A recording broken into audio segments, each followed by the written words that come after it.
Now, I'm going to go over how this works, how using this example on the screen so that we can show you how she saved this interest. So a payment is $3,150.94. If we let the bank have their way, Dawn, on this mortgage, they want for 30 years at the interest rate of 4%, they want $447,338.40 interest on a $660,000 loan. Folks, that's not 4%. That's 71.869%. Total interest paid as a percentage of principal, 71.869, not 4. So let's stop doing that right now. So let's stop looking at the interest rate and start considering the interest cost on these loans. And you too can afford to live in Hawaii. If you can get your money in Hawaii at 75% off, let's take a look at this, okay? And we have more people moving to Hawaii. So listen, folks, here's what's going on if we don't pay attention.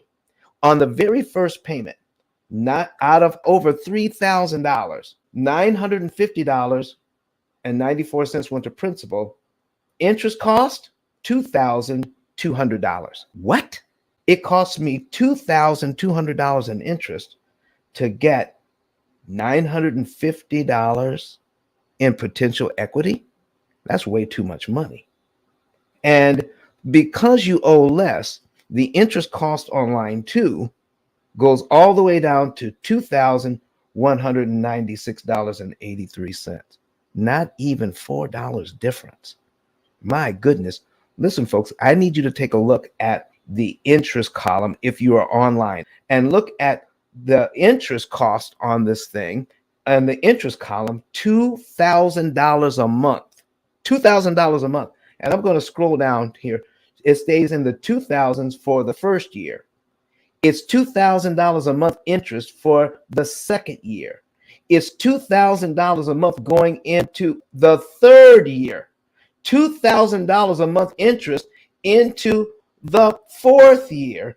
$2,000 a month interest into the fifth year. In the fifth year of this mortgage, it actually drops below $2,000 a month in payment number 59 and payment 60. The last 2 months of the fifth year, it actually breaks out of the $2,000 a month and goes to $1,997.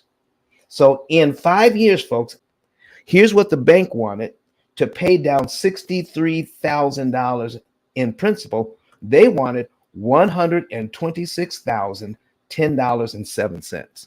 Folks, I've got to ask you, how fair is it that we are told 4% interest, but in the first 5 years, we've got to pay $126,000 in interest just to pay this loan down by 63 grand? How fair is that?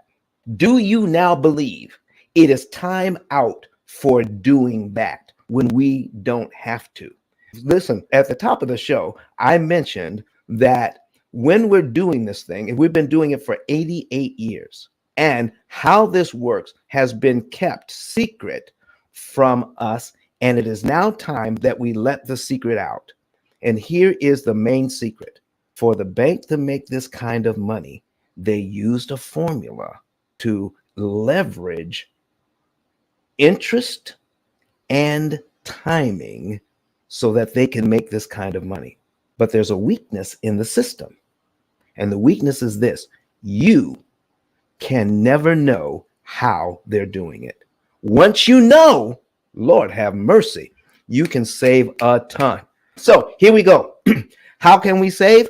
You can save at the same rate they're charging you. What? I said you can save money at the same rate they're charging you once you know how to read and take advantage of an amortization schedule. Let's go back to payment number 1 and I'll show you what I'm talking about. All right. So payment number 1, let's just say it was this month, January. We're paying payment number 1, and our payment is $3,150.94. Out of that money, $950.94 goes to principal, $2,000 goes to interest. Now, when we make that payment, it's January. Looking at the schedule, we can actually see February's principal payment, which is $954.11. Well, if we can see that, here's my question. Do we have to wait till February to give the bank the $954.11? The answer is no. If we had it, we could also give it to them in January. If we give them the $954.11 on top of our other payment, look at this, folks. We're paid down to line 2 on our amortization schedule. I'm going to make these numbers just a little bit bigger. All right. So we're paid down to line 2 on our amortization schedule. That's February's line, which means our next mortgage payment for February is now on line 3. The payment for March actually moves up one. So what did we just do?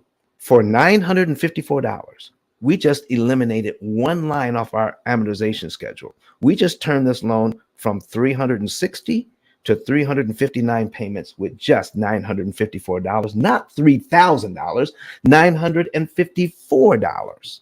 By disrupting the bank's timing, by giving them money when it makes it impossible for them to charge us interest. Impossible to charge you interest? That's what I just said. So here's what we're talking about, folks. On line 3 now, which is the payment for March, actually moves up one. So if you look at this thing, we're compressing the amortization schedule. Payment number 1 is now touching payment number 3. And what else happened? The interest cost of $2,196.83. What the bank wanted to charge, they can no longer charge. Remember when I said we can save money at the same rate they're charging? They wanted to charge $2,196.83. We're going to save, because of this one move, exactly $2,196.83 that we never have to pay.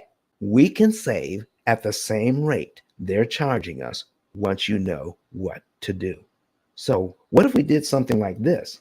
We make first payment and we gave the bank an extra payment of the principal payments on line 2, 3, and 4. What if we gave them that kind of money on top? We just eliminated the interest cost on line 2, almost $2,200, another $2,000. If we round that up, folks, almost $6,600 in interest that we never have to pay because somebody learned how to read this amortization schedule and give the bank money when it made it impossible for them to charge interest.